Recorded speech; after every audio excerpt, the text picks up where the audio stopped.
Everyone, welcome to Supergrads friends. मेरा नाम है सुब्रत शर्मा एंड आज हमारे साथ एक बहुत ही इंपॉर्टेंट गेस्ट हैं, हमारी स्टूडेंट हैं जिन्होंने बहुत ही अच्छे नंबर्स लाए हैं सीयूईटी में, वो भी साइंस डोमेन में। Right, so let me welcome all of you to Avni Gaur. Hi Avni, how are you?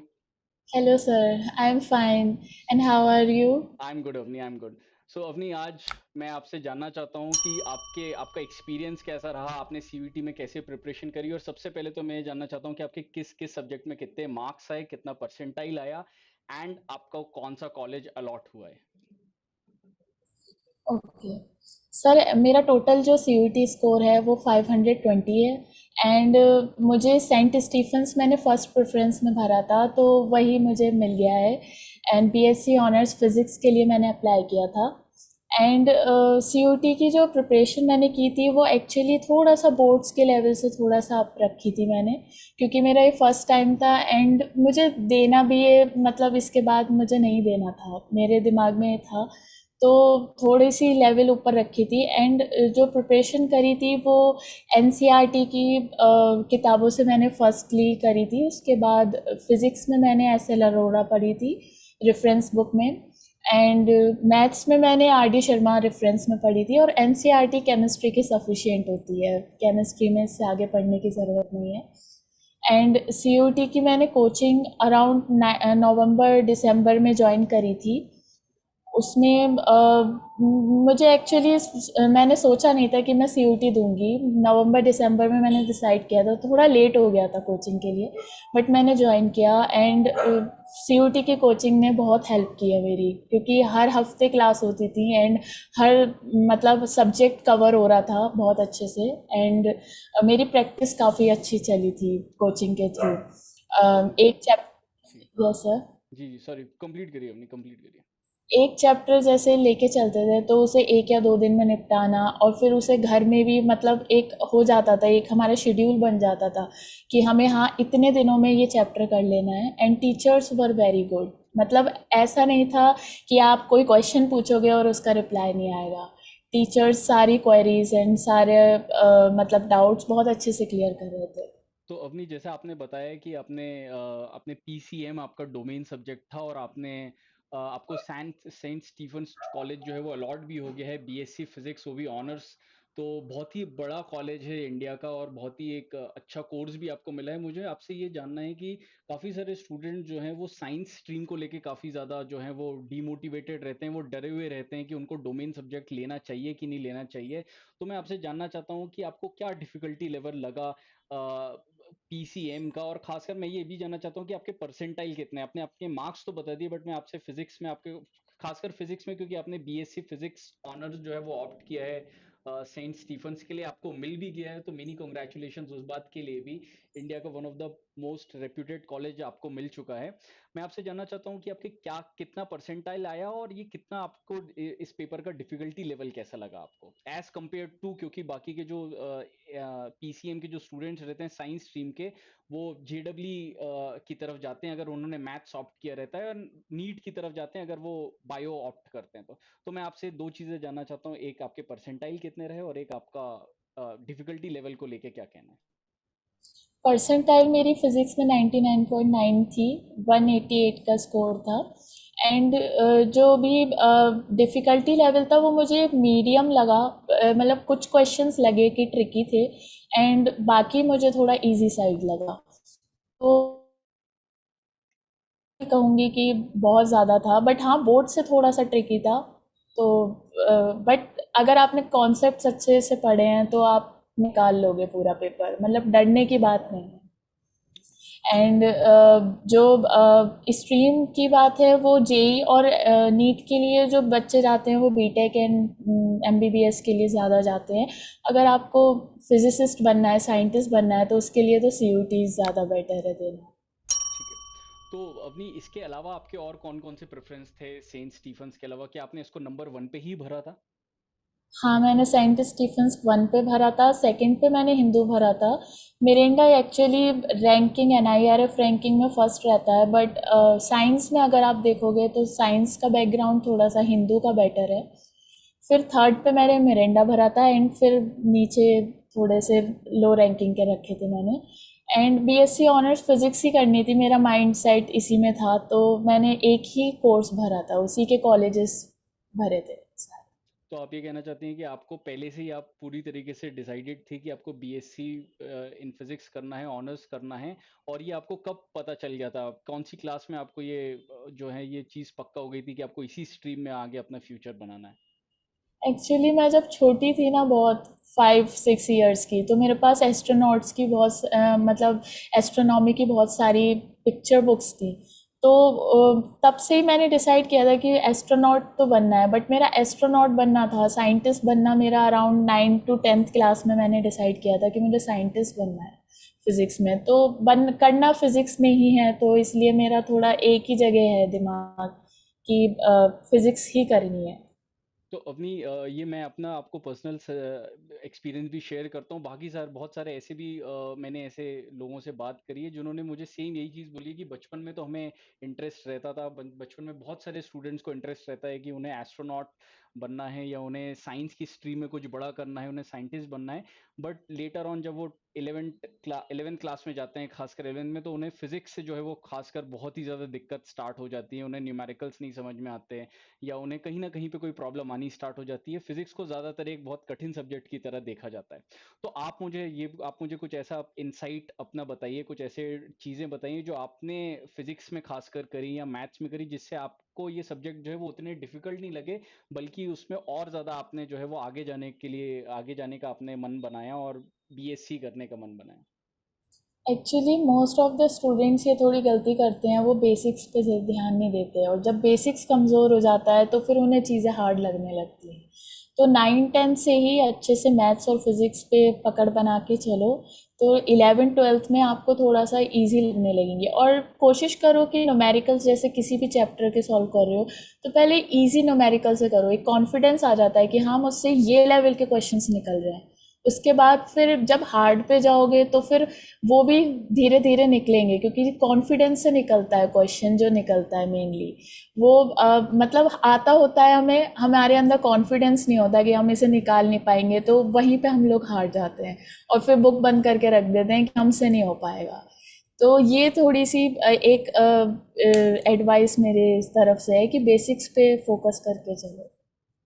And Avani, जैसा आप स्टार्टिंग में भी बता रही थी, आपका कैसा रहा, अगर मैं आपसे पूछूं कि आपको आपका कैसा रहा एक्सपीरियंस टॉप रैंकर्स के साथ सीयूईटी की प्रिपरेशन में, आपको कौन कौन सी बातें जो हैं वो सबसे ज़्यादा अच्छी लगी, जो आप बाकी अपने जूनियर्स को भी बताना चाहोगे जो कि साइंस स्ट्रीम में जो हैं वो किसी एक अच्छे सेंट्रल यूनिवर्सिटी में एंटर करना चाहते हैं, एक्सेप्ट आईआईटी या नीट? क्या आप सजेशन उनको देना चाहोगे जो आप यहाँ पे आपको सबसे अच्छी बातें लगी? मैं एक्चुअली मतलब जहाँ पे मैंने स्कूलिंग करी है वो इतना बड़ा शहर नहीं है, तो यहाँ पे भी मुझे ये बहुत प्रॉब्लम फेस करनी पड़ती थी कि टीचर्स जो हैं, मैं क्वेश्चन पूछती थी बट मैं सेटिस्फाई नहीं हो पाती थी टीचर्स के डाउट्स। मतलब कैसे जिस तरीके से वो एक्सप्लेन करते थे डाउट्स, में सेटिस्फाई नहीं हो पाती थी। यहाँ पे मुझे सबसे पहला सेटिस्फेक्शन यही मिला है कि टीचर से मैंने जो डाउट पूछे उसका तुरंत रिस्पॉन्स आता है, एंड मैं सेटिस्फाई होती हूँ एक्सप्लेनेशन से कि हाँ टीचर बहुत अच्छे से एक्सप्लेन करते हैं। टीचर्स आर वेरी नॉलेजेबल है।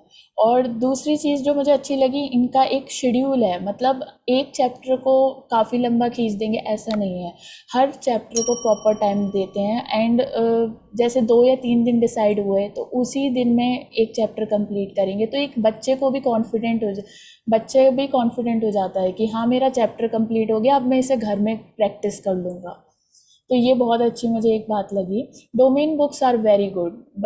डोमेन बुक्स मैंने जब पढ़ी थी तो मुझे बहुत सारे क्वेश्चंस डोमेन बुक से सीयूटी के एग्ज़ाम पेपर में मिले। डोमेन बुक्स बहुत अच्छे से डिज़ाइन की गई हैं, मतलब सीयूटी के पैटर्न पे डिज़ाइन है, ऐसा नहीं है कि आपको कुछ अलग मिलेगा। और मतलब जो शुरू में चैप्टर का रिव्यू है वो भी बहुत अच्छे से डिज़ाइन, मतलब 2 पेज में 3 पेज में आपको पूरा चैप्टर समझ में आ जाएगा। यानी कि तो ये डोमेन बुक्स बहुत जी, जो हेल्पफुल आप है। जो सुपर ग्रेड्स का जो मटेरियल है आप उसके बारे में बता रहे हैं कि वहाँ से काफ़ी सारे क्वेश्चन थी। मैंने भी आपसे बात करी थी, मुझे याद है जब पेपर हुआ था आपका, तो आपने कहा था कि काफ़ी सारे क्वेश्चन जो हैं जो जो कि बुकलेट में से डायरेक्ट आ गए हैं, ऑप्शंस भी सेम थे और बहुत सारे अपने क्लास में से भी क्वेश्चन जो हैं वो मैच किए थे। Yes sir, domain books are very good. Okay. So अपनी यहाँ पे मैं एक और बात जानना चाहता हूँ, जैसे कि हम बात करेंगे अगर सीयूईटी जैसे एग्जाम की, तो सीयूईटी जो एग्जाम है वो एक ऑब्जेक्टिव बेस्ड पेपर है, और यहाँ पे जो क्वेश्चंस आते हैं उनके ऑब्जेक्टिव आंसर्स रहते हैं। तो किस तरीके से आपने देखा कि आपको आपका, क्योंकि फिजिक्स के हिसाब से जो है वो एक काफ़ी हाई स्कोर है, 99.9 परसेंटाइल है आपका। तो आप कैसे अपना इसमें बताएंगे कि आपने किस तरीके से ये एक बैलेंस मेंटेन किया कि आप ज़्यादा से ज़्यादा क्वेश्चंस अटेम्प्ट करें और उसमें से भी बहुत कम जो है वो नेगेटिव मार्किंग हो, तो क्या आपने यहाँ पे इसमें स्ट्रैटेजी अपनाई? ऑब्जेक्टिव क्वेश्चंस में यहाँ पे थोड़ा सा ये बच्चों को समझने का है कि ऑब्जेक्टिव क्वेश्चंस में ना ये सोच के नहीं चलना है कि तुक्के लगा दे। यहाँ पे एक क्वेश्चन आप गलत करोगे, आप 6 मार्क्स खो रहे हो और बहुत नीचे रैंकिंग चली जाती है। मेरे फिजिक्स में केवल 2 क्वेश्चन गलत हैं जिसकी वजह से इतने कम मार्क्स आ रहे हैं। तो कहीं ना कहीं ये जो एक मतलब अगर आपको आता है तभी आप टिक करें मार्क, ठीक है। और दूसरी चीज़ ऑब्जेक्टिव में मतलब काफ़ी सारे ऑब्जेक्टिव क्वेश्चंस थोड़े से ऐसे भी बनाए जाते हैं कि कहीं पे यूनिट का चेंज होता है, तो वहाँ पर एक बच्चा थोड़ा सा माइंड प्रेजेंट हो कि सेंटीमीटर में तो नहीं लगा रहा हूँ मैं या मीटर में तो नहीं लगा रहा हूँ, जो चीज़ पूछी जा रही है वही चीज़ मार्क करी जाए। और बाकी मेरा यही है कि इसमें तुक्के नहीं मारने हैं। अगर आपको 38 आंसर सही आते हैं तो आप 38 ही करके आओ, 39 या 40 पे मत जाओ क्योंकि वो नेगेटिव मार्किंग बहुत डाउन ले जाती है। और अगर मैं आपसे पूछूं कि आपने आपको, अगर आपने जो आपके तीन डोमेन सब्जेक्ट्स, तो मुझे मुझे आपने बता दिया कि मैथ्स, फिजिक्स और केमिस्ट्री थे, उसके अलावा आपने और कौन कौन से सीवीटी में सब्जेक्ट्स फिल किए थे? मैंने फिजिक्स, केमिस्ट्री, मैथ्स और एक इंग्लिश, ये 4 सब्जेक्ट ही दिए हैं मैंने, ज़्यादा नहीं दिए हैं क्योंकि मुझे फ़िज़िक्स में जाना था। मोस्टली यूनिवर्सिटीज़ में जीटी और लैंग्वेज की डिमांड ही नहीं थी। एनडीयू में भी जीटी की डिमांड नहीं है, लैंग्वेज में आपको 30% स्कोर करना है मिनिमम। तो इंग्लिश का एग्ज़ाम देना है बट उसमें मार्क्स नहीं जुड़ेंगे, मार्क्स आपका जो बनेगा एग्रीगेट वो अराउंड फिजिक्स, केमिस्ट्री, मैथ से ही बनेगा for BSc honors, and if you are going for maths and BA तो आपके इंग्लिश के मार्क्स जुड़ेंगे। सो अपनी आई थिंक ये आपने बहुत ही एक इम्पॉर्टेंट बात बताई, जो कि आज की डेट पे भी अब सीयूईटी को थोड़ा सा टाइम हो चुका है, बट स्टिल बहुत सारे स्टूडेंट्स को ये डाउट रहता है कि सर हमें कौन कौन से सब्जेक्ट फिल करने हैं, क्या हमें इंग्लिश भी फिल करनी है, क्या हमें जीटी भी फिल करनी है, हम कौन से स्कोरिंग सब्जेक्ट करें। आपने एक बहुत अच्छी बात ये बताई कि सब्जेक्ट जो है वो आपको आपके जो जिस भी स्ट्रीम में आप आगे जाना चाहते हो, जिस भी कॉलेज में आप एडमिशन लेना चाहते हो, उसके अकॉर्डिंग जो है वो आपको वो फिल करना है। जैसे आपने बिल्कुल सही डिसीजन लिया कि आपको अगर बीएससी ऑनर्स फिजिक्स में करना है तो वो यूनिवर्सिटीज़ की क्या रिक्वायरमेंट्स है, तो उनमें सिर्फ पीसीएम की रिक्वायरमेंट थी और आपने वहाँ सबसे ज़्यादा मेहनत करी। मैं अगर आपसे पूछूं, डेफिनेटली आपके तीन सब्जेक्ट्स में से सबसे आपका जो फेवरेट रहा होगा वो फिजिक्स रहा होगा, क्योंकि उसी में ही अब आप आगे भी अपने स्ट्रीम चूज करी है। मैं अगर आपसे पूछूं कि तीनों सब्जेक्ट्स में से सबसे डिफिकल्ट कौन सा लगा आपको सीयूईटी एग्जाम में, तो आप क्या बताएंगे? मुझे केमिस्ट्री डिफ़िकल्ट लगा। वो रीज़न यही है कि मैं केमिस्ट्री पे थोड़ा कम समय दिया था मैंने, तैयारी कम थी तो इसलिए डिफ़िकल्ट ज़्यादा लगा। मैं वही चीज़ कहना चाहती हूँ सीयूईटी एस्पिरेंट्स में, अगर आपकी तैयारी कम होगी तो आपको वो सब्जेक्ट डिफ़िकल्ट लगने वाला है। ठीक है, राइट अपने। सो किस तरीके से आपने तीनों सब्जेक्ट्स को बैलेंस किया, क्योंकि फिर भी आपने तीनों ही सब्जेक्ट्स में अच्छे ही आपके मार्क्स आए हैं। ऑल दो रिलेटिवली आप ये कह रहे हैं कि आपने केमिस्ट्री पे कम ध्यान दिया, बट फिर भी आप किस तरीके से बैलेंस करती थी, आप कितने कितने दिन में तीनों सब्जेक्ट्स को जगल करती थी, क्या आप एक ही दिन में तीनों सब्जेक्ट्स पढ़ती थी, या आपने अपने हिसाब से टाइम टेबल बनाया हुआ था चैप्टर्स के हिसाब से कि मैं पहले दो चैप्टर्स फिजिक्स के करूंगी, फिर मैं केमिस्ट्री मैथ्स करूंगी, ये आपने कैसे एक साथ इन सबको मैनेज किया? मैं एक्चुअली जब मैंने शुरू में स्टार्ट की थी अपना स्टडी, तो बहुत स्लो पेस में चला था सब। मतलब मैं एक एक हफ्ता लगा देती थी एंड एक एक चैप्टर ही हो पाता था मेरा। फिर धीरे धीरे जैसे एग्ज़ाम आया तो मैंने एक शेड्यूल बनाया कि मुझे 2 दिन में ये चैप्टर कंप्लीट करना है, 3 दिन में ये चैप्टर कंप्लीट करना है। एंड फिज़िक्स, केमिस्ट्री, मैथ मैंने तीनों एक ही दिन पढ़ी हैं, चाहे एक एक घंटा ही पढ़ी हूँ बट मैंने तीनों को लेके चली हूँ। क्योंकि फिर लेकिन बस केमिस्ट्री में वही है, सिलेबस बहुत ज़्यादा होता है तो थोड़ा सिलेबस मेरा रह जाता था केमिस्ट्री में। ओके। और अपनी एंड फिजिक्स एंड मैथ्स। जी, जी प्लीज कंटिन्यू करें। बताएं अपनी, आप कुछ फिजिक्स एंड मैथ्स के बारे में कुछ बता रहे थे आप। हाँ, फिज़िक्स और मैथ्स में मतलब फिज़िक्स मैथ्स अच्छे से हो जाती थी। केमिस्ट्री में थोड़ा 3 होता है ब्रांच, कि ऑर्गेनिक, इनऑर्गेनिक एंड हमारी फिज़िकल, तो तीनों को लेना है और सिलेबस भी ज़्यादा होता है कहीं न कहीं, तो केमिस्ट्री में थोड़ा-सा सिलेबस कंप्लीट करने में हो जा स्ट्रगल किया था मैंने। बाकी मैथ्स एंड फिज़िक्स हो गई थी मेरी, 2-3 बार रिवाइज़ हो गई थी एग्ज़ाम से पहले। तो बेसिकली आप ये सजेशन देना चाहते हैं अपने जूनियर्स को कि आप मैक्सिमम आपके 2 सब्जेक्ट्स तो आप जो है वो बहुत अच्छे से, मिनिमम 2 सब्जेक्ट्स तो आप बहुत अच्छे से स्ट्रॉन्ग करके चलें। जैसे आपने फिजिक्स और मैथ्स रखा और केमिस्ट्री भी आपने, आप कह तो नहीं है बट आपके डेफिनेटली उसमें भी आपके बहुत अच्छे नंबर आए हैं, तो वो भी आपने अच्छे से कर ही लिया होगा।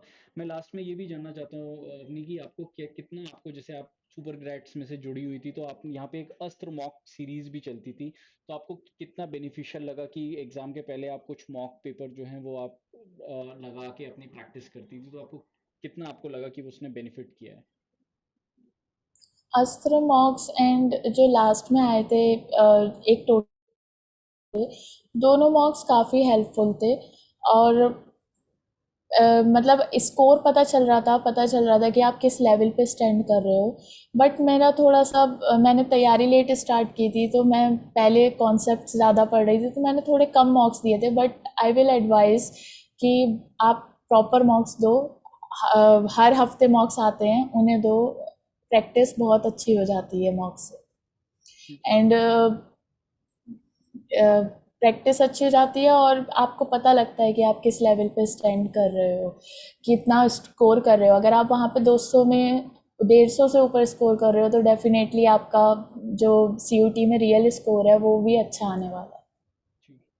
सो अपनी एक बार वापस से मैं आपको बहुत बहुत कॉन्ग्रेचुलेशन देना चाहता हूँ पूरी टॉप रैंकर्स फैमिली की तरफ से, and I am really happy and I am really proud of you कि आपने इतनी अच्छे कॉलेज में इतनी अच्छी स्ट्रीम ली है, and all the very best अपने आगे फ्यूचर के लिए। अगर लास्ट में आप कोई भी एक एडवाइस आपके जूनियर्स को देना चाहो, जो लोग साइंस में कोई स्ट्रीम लेना चाहते हैं, बैचलर्स इन साइंस करना चाहते हैं, फिजिक्स केमिस्ट्री या मैथ्स किसी में भी, आप उनको क्या आखिरी में एक एडवाइस देना चाहेंगे?